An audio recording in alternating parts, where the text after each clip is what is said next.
The summer before freshman year, I grew about 4 to 5 inches.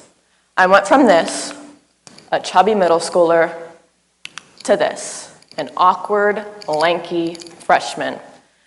That summer at volleyball tryouts, it was clear to me that I was the weakest link. I had exactly 0 coordination. I would jump and I'd flop, and occasionally the ball would go where I wanted it to go. But most of the time, it would just hit the side of my hand and land somewhere random on the court, if I was lucky. Not only did I notice my incoordination, but so did everyone else around me. I was branded with the nickname Noodle ever since, and I hated it.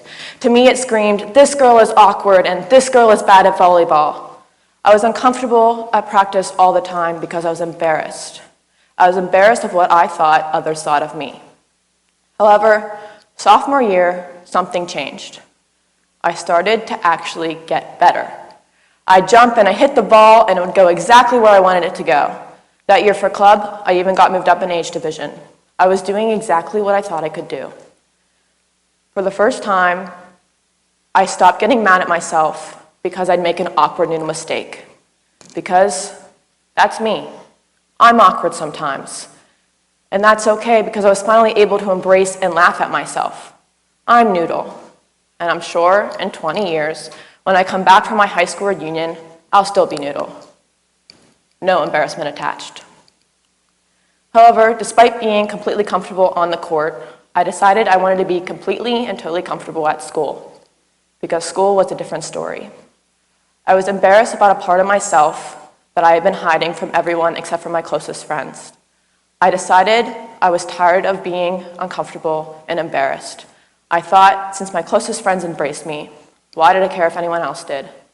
I came out my junior year of high school, and it went a lot better than I thought it was going to go. The only thing I found around me was complete and total support. Everyone was either mad I didn't tell them sooner or didn't care at all. For once in my life, I loved being different. No longer was I worried about anything, just content. If you've never had such a debilitating secret such as mine, you should know that before you come out, there's a voice in your head that's there reminding you that you're different and no one knows this. And if they find out, they'll hate you. And it's constant. When you're walking down the hallway, it's there. When you're sitting in class, it's there. And when you're at home, it's even worse. However, it stopped at school because people in my school embraced me. I was able to stop worrying, and no longer, I wasn't afraid. And that got me thinking, why is my school so accepting? I mean, I have friends just like me who go to schools in areas where being gay is completely looked down upon or unheard of.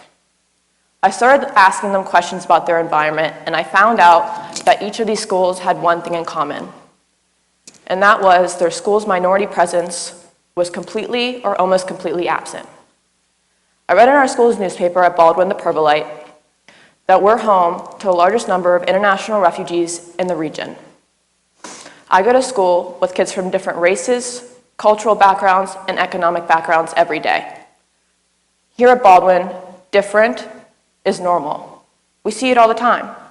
So it makes sense that when someone's different, we just accept them. And it surprised me that I have friends who go to schools where they don't get different.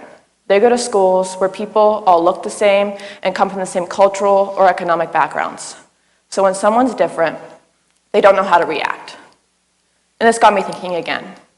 I started wondering how we change schools so that kids with any kind of difference, no matter what that may be, are accepted, even if they're not as fortunate as I am to be in an environment that accepts others different, that has cultural, economic, and racial differences.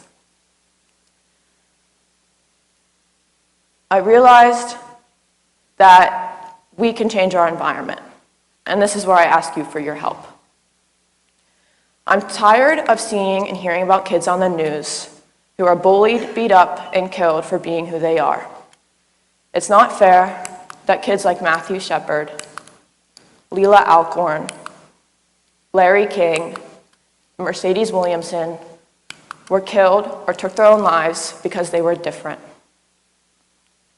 I ask you today to try to stop this from happening, because we can change our environment.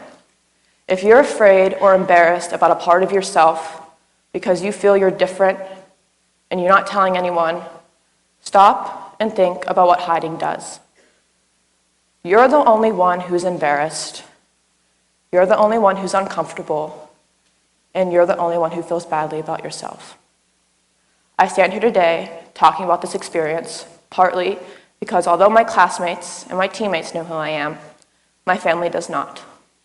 And they will see this, and I want them to see this, because I'm tired of hiding, and I'm tired of being uncomfortable in a place where I should be the most comfortable.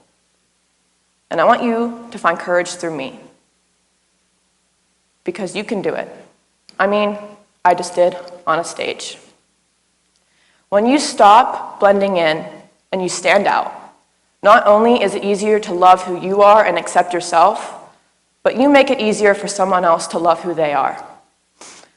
As soon as you stop blending in, you completely alter the environment around you forever. You don't know what's going on in someone else's life.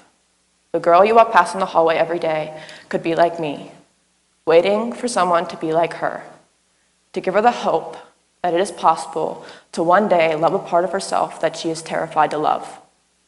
Help her by standing out. She needs to be able to see you. Thank you.